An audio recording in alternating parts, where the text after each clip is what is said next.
So the next thing we want to do is we want to go back to our, now we want to actually go to reg user. With reg user, we basically got our connect.php. All this is pretty much going to be the same as before, kind of copy and paste. I do a whole lot of that. The next thing we need to do is actually take our post variables that we posted from the register and turn them into variables that we can use. You can use them this way, but I recommend turning them into a variable that's easier to handle. So we have our player, we have our password, pass2, basically everything. You want to strip the tag so players don't try to cheat by trying to infect your database or inject it. Um, Email, strip the tags on the email. Let's do.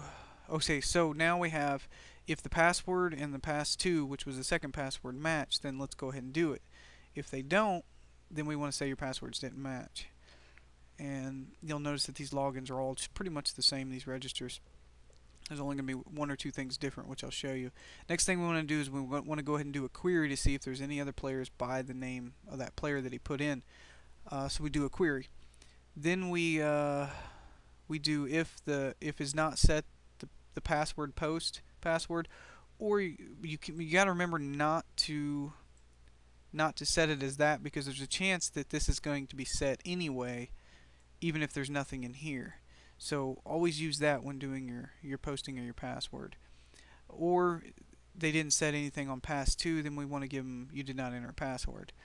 The next one, and I kind of threw these three together, is else if player 3 is set, that means if anything's there, or in other words, if another player has the same name, or if the string of your character is greater than 15 characters string length, or it's less than 1, then there's already a player that name is specified. If you guys want to break this down, we can go ahead and do this real quick, just to kind of show you that you don't have to put all three together. You can kind of do this right here. Let's break that.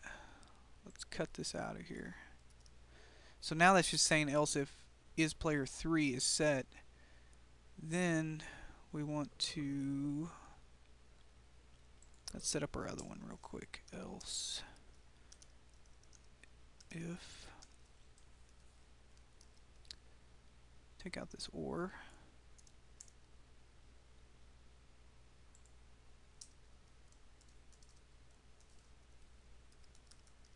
Actually, let's just copy this.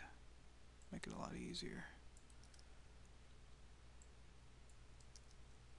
But we need to get rid of this part here. And then we need to get rid of this ending part. So that way we've broken it up to where they know what was wrong. There's a player already a player of that name, or the name you specify is over 16. You can even break it down further by splitting this out of it, but I'm not going to do that. But just to kind of show you that this works, let's go ahead and give her a test. Let's do our same. Let's say we want to do, there's already a character of that name. It'll tell you there's already a player of that name. The rest of it's not there. So let's kind of test. And if you notice, it looks like there's two logos up there too. Let's try that again. Except for let's not put anything in the username and see what it gives us. Let's just set up, do a password, whatever. And you see the name you specified is over 16 or less than 1. But there's actually something right here that's coming up. Let's see what that is. Looks like there's a second logo. Let's get rid of that. Yeah, for some reason we have two logos. Not sure how that happened. Let's get rid of it.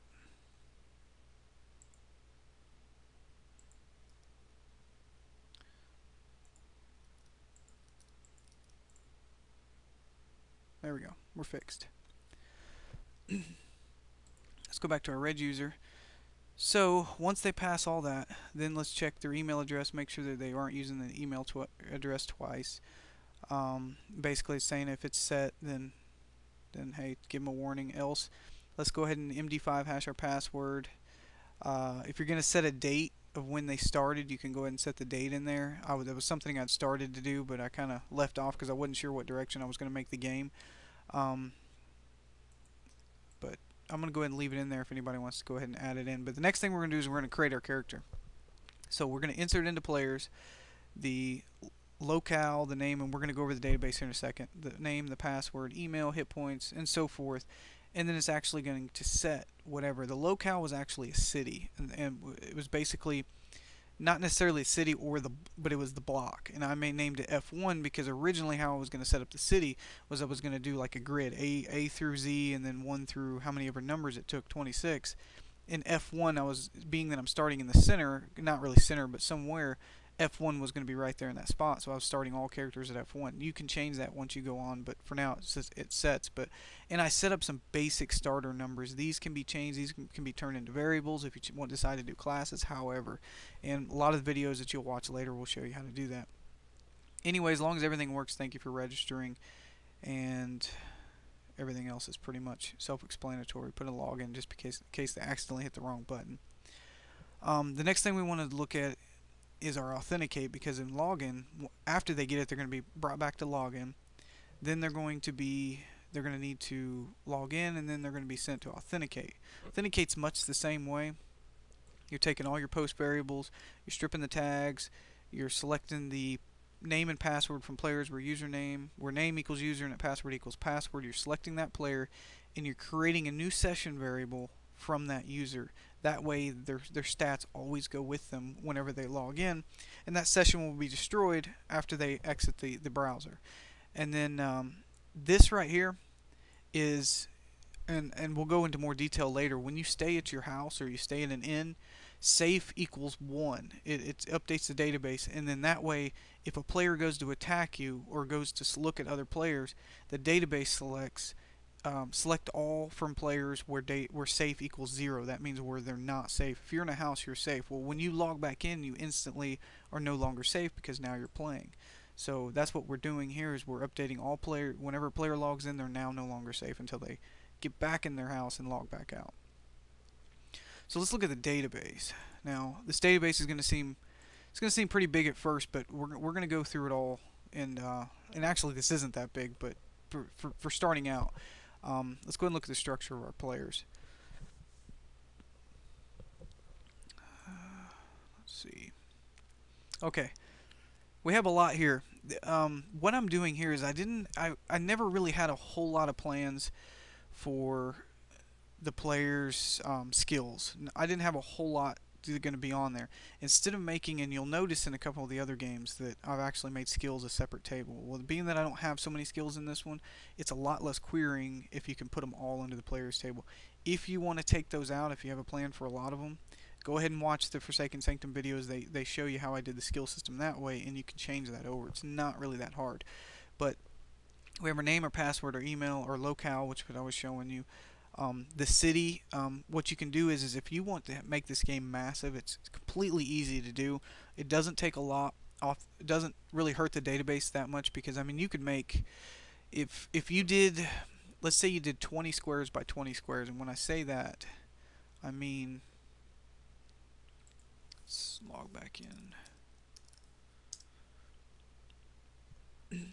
Each one of these squares, so here we have 1, 2, 3, 4, 5, and then we have 1, 2, 3, 4, 5. So we have 25 squares here. You could actually make this, let's say, 20 wide, to where you have a compass right here, to where you hit, let's go east, and then 25 new squares pop up, but it's actually still beside the other one. The road's going to continue to go through. By doing it this way in the grid system, and you'll notice that it's a lot of it's the same in a lot of my games. I do each one of them a little different. It's really light on the database. There's not a whole lot being put in there, because it's not like you're actually storing the real image. You're just storing the name of the image and what's there. So when we come back here where we were, we come back to our database. Basically what I'm doing is, you could have, let's say you have 20 by 20, 400 squares. You could name that one city. And each square could be, like, let's say this is A1, the next one over would be A2, and the next one over A3. The one below this would be B1, B2. You could do this for every city name. So let's say we name whatever we name this city. This is F1. This is actually the starter. With being that we have a different name of a city, you could have a different city with a different F1 be totally different. So you can basically make this game very massive. I hope I didn't confuse anybody. Like, this is New Florence F1. Well, let's say New York you have as a name as one of them. F1 could be totally different, and so that way you have a bunch of different cities where everybody could play in and have tons and tons of different maps. We ever experience our level, that's that safe I was talking about. You want to set the default to 0, that way they're instantly safe, which when they log in the first time anyway, it'll set it. And then they have a buff, which we'll go over later. Their hit points, their max hit points, food, water, some stats here, their cash, and then some skills I have set up. And that's basically the whole player's table. Nothing too complicated there. Let's see. Just want to make sure I covered everything in the login tutorial. We went over all of our pages.